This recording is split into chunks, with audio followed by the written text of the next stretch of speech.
नमस्कार साथियों, target PCS के ऑनलाइन चैनल पे आप सभी मित्रों का स्वागत है। देखिए, कुछ हमारे मित्रों ने हमें मैसेज किया था कि इसमें कंटेंट कम है।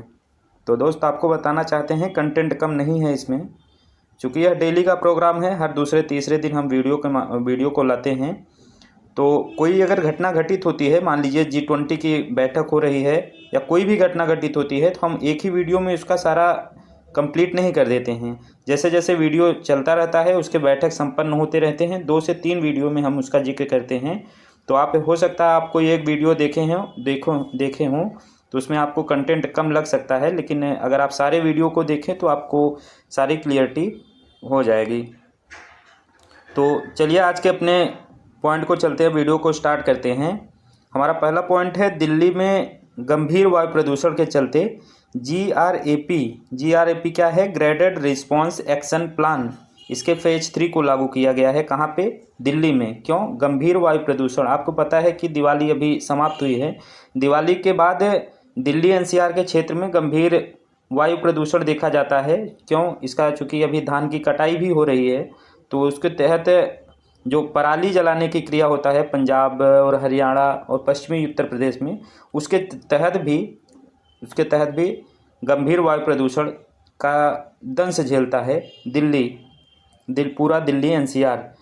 तो graded response action plan GRAP क्या होता है, हम इसको देखते हैं। यह एक आपातकालीन प्रतिक्रिया योजना है। आपातकाल के दौर पे लगाया जाता है।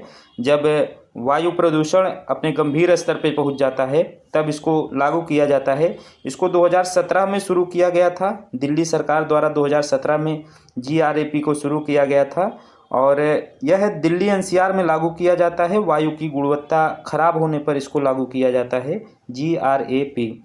इसके तहत कुछ मानक किया गया है। GRAP को फेज में बांटा गया है, 4 चरणों में इसको बांटा गया है GRAP को। तो अभी हाल फिलहाल में स्टेज 3 को लागू किया गया है।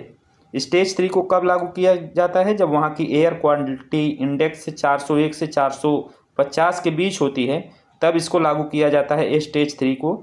स्टेज 3 को लागू करने पे कुछ कड़े प्रतिबंध लगाए जा सकते हैं, जैसे कि निर्माण व विध्वंस गतिविधियां को रोका जा सकता है। कोई नई बिल्डिंग बन रही है या उसको फिर गिराना हुआ, उसको रोका जा सकता है। स्टोन क्रशर को रोका जा सकता है, मतलब पत्थरों की कटाई वगैरह को रोका जा सकता है।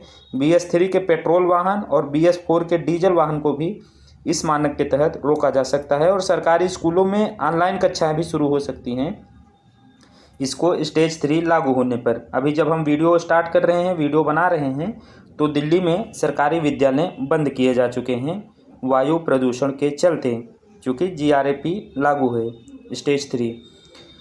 अब हम देखते हैं, एक नज़र देखते हैं वायु गुणवत्ता सूचकांक क्या होता है, एयर क्वालिटी इंडेक्स क्या होता है। यह स्वच्छ भारत अभियान के तहत 2014 में इसको शुरू किया गया था, वायु गुणवत्ता सूचकांक। यह 8 प्रदूषकों को मापता है। जो ध्यान देने वाली बात इसमें यह है कि इसमें कार्बन डाइऑक्साइड को इसमें नहीं शामिल किया गया है प्रदूषकों में। यह ध्यान देने योग्य बातें हैं, क्योंकि अगर प्रश्न पूछता है तो प्रश्न में कार्बन डाइऑक्साइड जरूर रहता है, और अगर हम गेस करके आंसर लगाते हैं तो हमारा आंसर वह गलत हो जाता है। 8 प्रदूषकों में कौन कौन से प्रदूषक शामिल हैं, हम उसको देखते हैं। PM 2.5, PM 10, ammonia, lead, nitrogen oxide, sulphur dioxide, ozone और कार्बन मोनोऑक्साइड। यह 8 प्रदूषकों को मापा जाता है किसके तहत? वायु गुणवत्ता सूचकांक के तहत।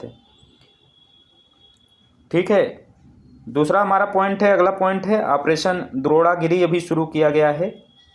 किसके द्वारा शुरू किया गया है? विज्ञान और प्रौद्योगिकी विभाग के द्वारा शुरू किया गया है ऑपरेशन द्रोणागिरी।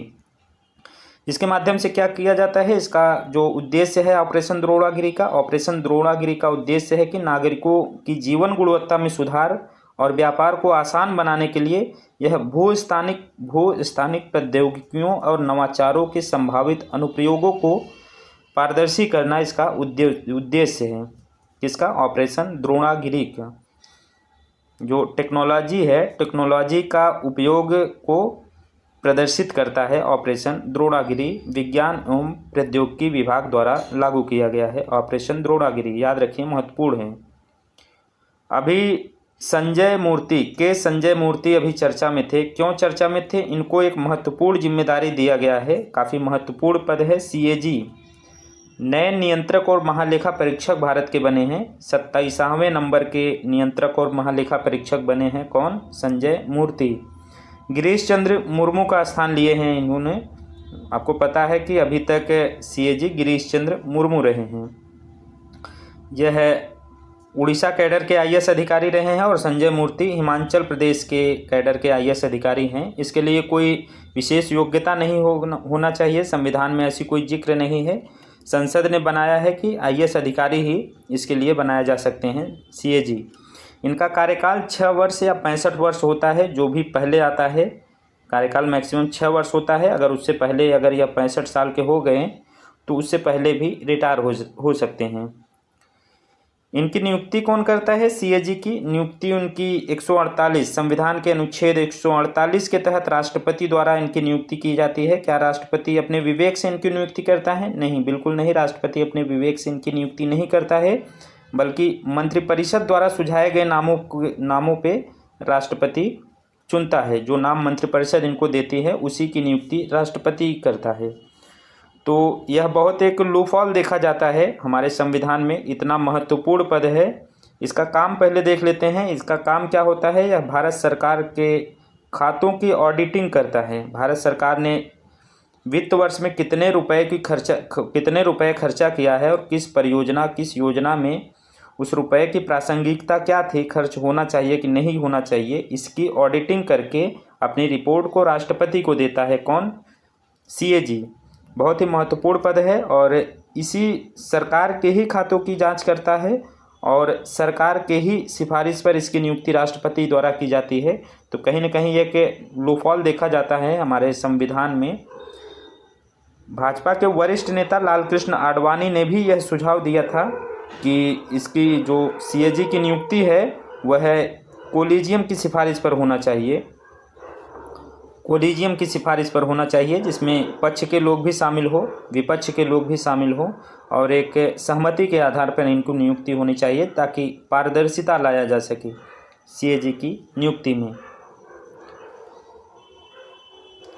ठीक है, तो अभी CAG बने हैं के संजय मूर्ति, याद रखिए, महत्वपूर्ण हैं। अगले हमारी महत्वपूर्ण पॉइंट है अभी डेनमार्क की विक्टोरिया, इनका नाम है विक्टोरिया। मिस यूनिवर्स 2024 की मिस यूनिवर्स बनी है। इनका नाम क्या है? विक्टोरिया। यह 73वीं मिस यूनिवर्स बनी है। कहाँ की हैं? डेनमार्क की, याद रखिए, महत्वपूर्ण है। यूपी का पहला वानिकी विश्वविद्यालय, वन विश्वविद्यालय खुलने जा रहा है। किस जिले में खुलेगा? गोरखपुर में खुलेगा। 125 एकड़ में इसका निर्माण किया जाएगा। अभी इसको मंजूरी मिल गई है यूपी कैबिनेट द्वारा। तो कहाँ पे खुलेगा? गोरखपुर से। मुख्यमंत्री योगी आदित्यनाथ का जो गृह जनपद भी है गोरखपुर, वहीं पे खुलेगा वन विश्वविद्यालय, यूपी का पहला है।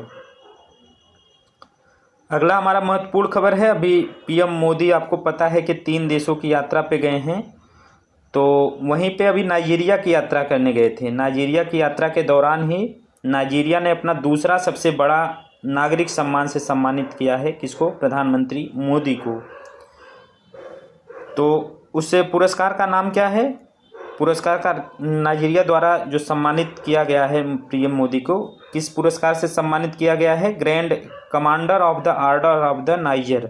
क्या नाम है? Grand commander of the order of niger. Niger एक अलग देश है, लेकिन नाइजर के द्वारा नहीं दिया गया है, नाइजीरिया के द्वारा दिया गया है। इसको आप ध्यान रखिएगा, कंफ्यूज मत होइएगा। और सेकंड सबसे बड़ा पुरस्कार है, पहला सबसे बड़ा पुरस्कार नहीं है, दूसरे नंबर का पुरस्कार है। इस चीज़ को भी याद रखिएगा, आयोग यहीं पे फंसाता है। ये सब चीज़ें बहुत ध्यान से देखिए। दूसरा सबसे बड़ा पुरस्कार है और इसके पुरस्कार के नाम में नाइजर आ रहा है, तो नाइजर शहर के नाम पे यह नाइजर नहीं है, नाइजीरिया के नाम पे ही नाइजर रखा गया है। वहाँ के राष्ट्रपति हैं होला अहमद तिनुबू।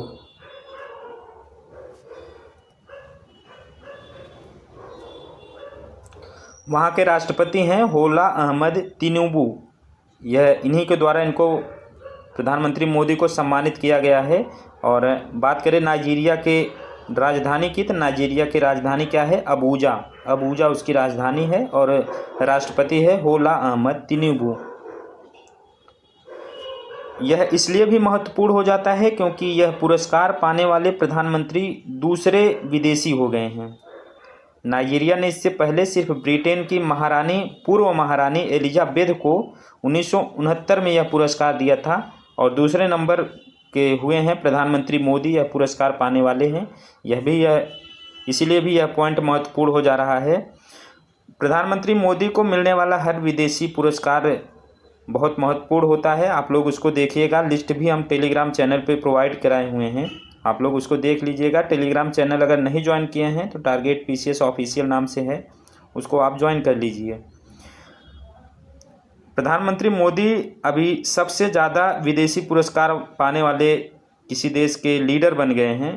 प्रधानमंत्री मोदी, अब तक इन्हें 17वां पुरस्कार और सम्मान दिया गया है विदेशी सरकार द्वारा।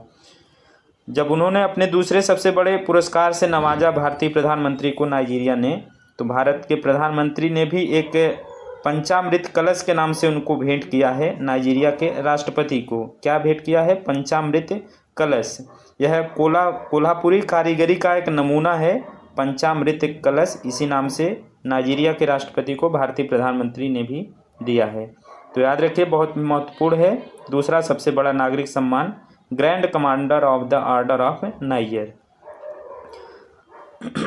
अगली हमारी महत्वपूर्ण खबर है हाइपरसोनिक मिसाइल। अभी DRDO ने इसका परीक्षण किया है, लॉन्ग डिस्टेंस की लंबी दूरी के हाइपरसोनिक मिसाइल का परीक्षण किया है। सफलतापूर्वक परीक्षण कहाँ से किया है? उड़ीसा के APJ अब्दुल कलाम द्वीप से किया है। इसके परीक्षण के साथ ही भारत उन चुनिंदा 5 देशों में शामिल हो गया है जिसके पास यह हाइपरसोनिक मिसाइल मौजूद है। वर्तमान में देखें तो अमेरिका, चीन, रूस, फ्रांस और भारत, 5वें नंबर पे भारत आ गया है। इसमें शामिल होने वाले टॉप 5 कंट्री में आ गया है भारत।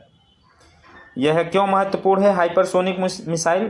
इसकी जो मारक क्षमता है 1500 से अधिक किलोमीटर तक मार करने में सक्षम है। हवा, पानी, ज़मीन, यह तीनों जगह पर हमला कर सकती है हाइपरसोनिक मिसाइल। 3 तरह की होती है, एक सबसोनिक होती हैं, एक सुपरसोनिक होती है और एक हाइपरसोनिक होती हैं मिसाइलें। सबसोनिक मिसाइल क्या होती है? यह ध्वनि की गति से कम ही रहती है, इसकी जो स्पीड होती है ध्वनि की आवाज़ से कम रहती है, ध्वनि की स्पीड से कम रहती है। सुपरसोनिक क्या होता है? सुपरसोनिक ध्वनि की गति से 2 से 3 गुना होती है। लेकिन हाइपरसोनिक की अगर बात करें तो इसकी जो मारक क्षमता है, स्पीड इसकी होती है ध्वनि की गति से 5 गुना से भी अधिक तेज़ी के साथ यह अपने लक्ष्य की तरफ बढ़ती है हाइपरसोनिक मिसाइल। इसलिए यह महत्वपूर्ण है। भारत टॉप 5 कंट्री में आ गया है जिसके पास लंबी दूरी के हाइपरसोनिक मिसाइल मौजूद हैं। एक योजना शुरू किया गया है, मेट्स योजना के नाम से शुरू किया गया है। ऑस्ट्रेलिया की सरकार द्वारा इसको शुरू किया गया है। इसके तहत क्या किया जाएगा कि भारत के जो प्रतिभाशाली युवा हैं उसको कुछ समय के लिए अपने देश में काम करने की अनुमति देता है। यह योजना कहाँ पे? ऑस्ट्रेलिया में काम करने की अनुमति देता है। वह अवधि कितनी है? 2 वर्ष तक। मतलब इस योजना के तहत भारत के प्रतिभाशाली युवा 2 वर्ष तक अमेरिका में काम कर सकते हैं। मेट्स योजना के तहत किसने शुरू किया है? ऑस्ट्रेलिया की सरकार द्वारा। अभी मणिपुर के कुछ हिस्सों में जातीय हिंसा के कारण सशस्त्र बल संशोधन शक्ति अधिनियम मतलब अफस्पा कानून लागू कर दिया गया है पुनः। अभी कुछ समय पहले इसको हटाया गया था, लेकिन वहाँ पे जातीय हिंसा अभी बढ़ गई है। फिर 5 जिलों में इसको लगाया गया है अफस्पा कानून। यह कब लाया गया था? 1958 में पहली बार इस अधिनियम को पारित किया गया था। तो जातीय हिंसा मणिपुर में क्यों हो रहा है? वहाँ पे 2 समुदाय हैं, मैतेई समुदाय और कुकी समुदाय वहाँ पे है। इन्हीं दोनों के बीच में आपस में लड़ाइयाँ होती रहती हैं। काफ़ी समय से यह लड़ाइयाँ हो रही हैं। अफस्पा कानून की बात करें तो यह अशांत क्षेत्र में लागू होता है। अशांत क्षेत्र घोषित किसको कौन करता है? यह राज्य सरकार भी घोषित कर सकती है और केंद्र सरकार भी घोषित कर सकती है अशांत क्षेत्र कि कौन सा क्षेत्र अशांत है, कौन सा क्षेत्र नहीं। इसके तहत सेना को विशेष अधिकार दिया जाता है, जैसे सेना अत्यधिक बल प्रयोग कर सकती है। अगर अफस्पा कहीं किसी क्षेत्र में लागू हो गया तो सेना को अत्यधिक बल प्रयोग करने का अधिकार मिल जाता है। तलाशी ले सकती है और गिरफ्तारी कर सकती है। इनके गिरफ्तारी में कोई वारंट की ज़रूरत नहीं होती है, बिना वारंट के ही गिरफ्तारी किया जा सकता है सेना द्वारा। और ज़रूरत पड़ने पे सेना द्वारा गोली चलाने का भी अधिकार इस कानून के तहत दिया गया है। इसीलिए यह अफस्पा महत्वपूर्ण हो जाता है अगर किसी क्षेत्र पे लागू होता है तो। एक नज़र हम लोग देखते हैं कि मणिपुर हिंसा क्या है, चूँकि अभी पिछले साल 2 साल से काफ़ी चर्चा में है मणिपुर हिंसा, और इसको एक नज़र देखते हैं। लोग जानते तो हैं लेकिन कन्फ्यूजन, क्लियरिटी नहीं है उनको चीज़ों को लेकर। तो एक नज़र हम लोग देखते हैं कि मणिपुर हिंसा क्या है, क्यों आपस में यह लोग विवाद कर रहे हैं। देखिए, मणिपुर हिंसा, मणिपुर में 2 समुदाय रहते हैं, एक मैतेई समुदाय रहती है और एक कुकी समुदाय रहती है।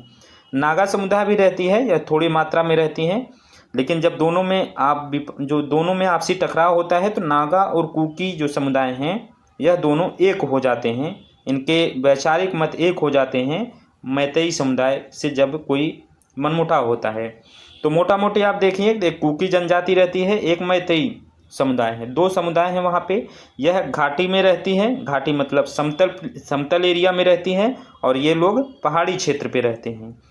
पूरे जो मणिपुर का जो क्षेत्रफल है उसके 90% भूमि का अधिकार कुकी लोग करते हैं। 90% भूमि का अधिकार कुकी लोगों के पास है और 10% भूमि पर ही यह मैतेई समुदाय रहते हैं।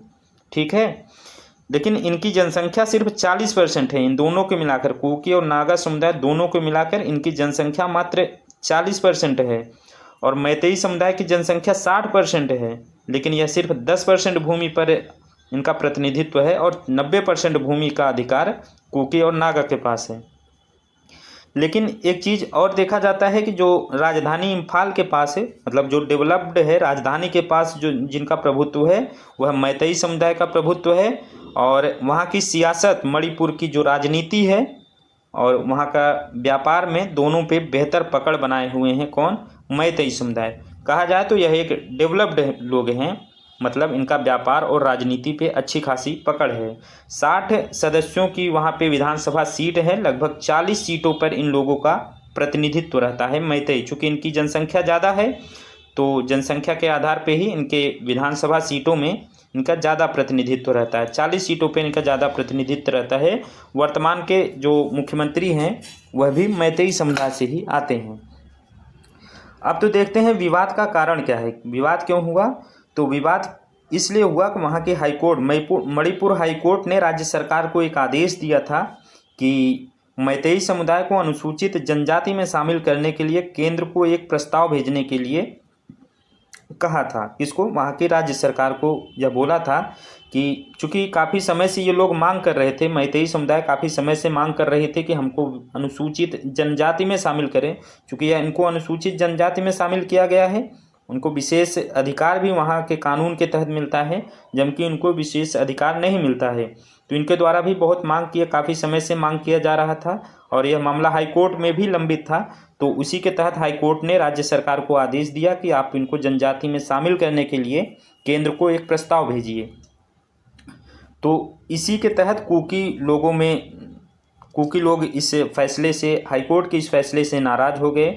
उनका मानना है कुकी लोगों का कि अगर उन्हें एसटी का, किसे? मैतेई समुदाय के, अगर एसटी का दर्जा उन्हें दिया गया तो उनको ज़रूरत से ज़्यादा नौकरियां और लाभ हासिल कर लेंगे, जो कि पहले से ही, क्योंकि पहले से ही वह काफ़ी सशक्त हैं, राजनीतिक उनकी और आर्थिक रूप से काफ़ी सशक्त हैं, और अगर एसटी का दर्जा दिया जाता है तो उनकी और भी मजबूत हो जाएंगे विभिन्न लाभों के माध्यम से। इसीलिए कुकी लोग इसका विरोध कर रहे हैं। एक कानून भी वहाँ का ऐसा है कि जो यह विद्रोह को भड़काने का काम कर रहा है, चूँकि कुकी लोग, वह कानून के माध्यम से क्या प्रावधान किया गया है, कुकी लोग इनके समुदाय में जाके, इनके जहाँ 10% जो भूमि पे इनका अधिकार क्षेत्र है वहाँ पे जाके निवास कर सकते हैं, ज़मीन ले सकते हैं। लेकिन मैतेई लोग इस 90% भूमि पे जाके ना तो निवास कर सकते हैं और ना ही ज़मीन ले सकते हैं। वहाँ का यह कानून है, इस कानून के तहत भी इनको काफ़ी मतलब नाराज़गी रहती है उस कानून से भी, और इसीलिए भी यह भी इस विद्रोह में घी का काम कर रहा है। तो यह पूरा मामला है मैतेई और कुकी समुदाय के बीच में। जो विवाद की जड़ क्या है हमने उसको यहाँ पे डिस्कस किया है। इसीलिए यह समय समय पर आपस में एक दूसरे से लड़ते रहते हैं।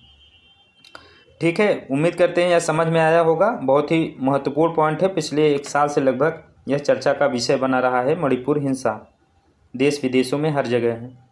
अगली हमारी महत्वपूर्ण पॉइंट है अभी ये कि स्पेशल एजुकेशन जोन बनाने की बात चल रही है। सेज, स्पेशल इकोनॉमिक जोन नहीं, स्पेशल एजुकेशन जोन कहाँ पे? यूपी में बनेगा।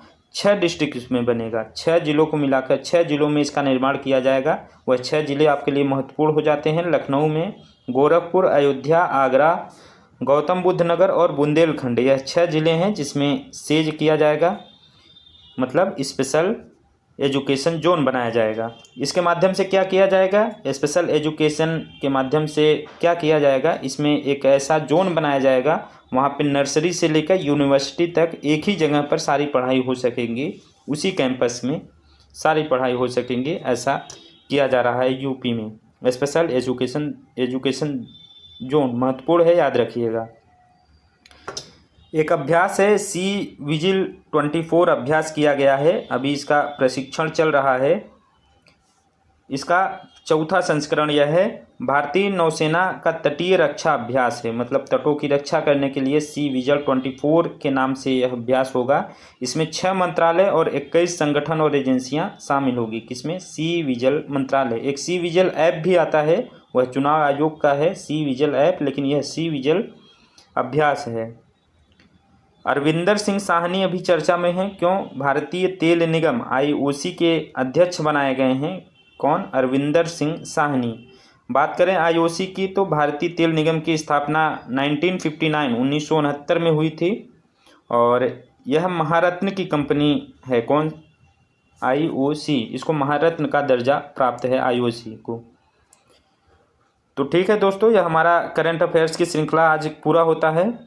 यह इसमें कंटेंट कम नहीं है, बल्कि डेली अगर आप पढ़ेंगे तो इसमें कंटेंट कम नहीं है। कोई भी एक पॉइंट होता है तो हम इसको 2-3 घटना होती है, कोई भी एक घटना होती है, जैसे मान लीजिए G20 की बैठक हुई तो सिर्फ एक वीडियो में हम पूरा G20 कवर नहीं करते हैं, 2-3 वीडियो को मिला के हम उसके सारे घटनाक्रम को कंप्लीट करते हैं। इसलिए आपको कंटेंट कम लग सकता है एक वीडियो देखने से। अगर आप कंटिन्यू इस वीडियो पे बने रहेंगे तो निश्चित ही आपको पर्याप्त कंटेंट मिलेगा, जो कि परीक्षा के दृष्टिकोण से महत्वपूर्ण है।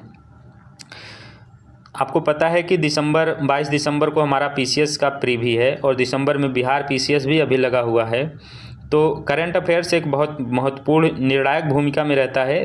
तो 2024 की जनवरी से लेके अभी तक के सारे करंट अफेयर्स की प्रैक्टिस हम अपने टेलीग्राम चैनल पे करते हैं। आप लोग अगर नहीं जुड़े हैं तो उससे जुड़ जाइए। टारगेट PCS ऑफिशियल नाम से हमारा टेलीग्राम चैनल है, उससे आप लोग जुड़ जाइए और डेली उसमें प्रैक्टिस करंट अफेयर्स की करिए। कोई सुझाव हो तो कमेंट के माध्यम से ज़रूर दीजिए।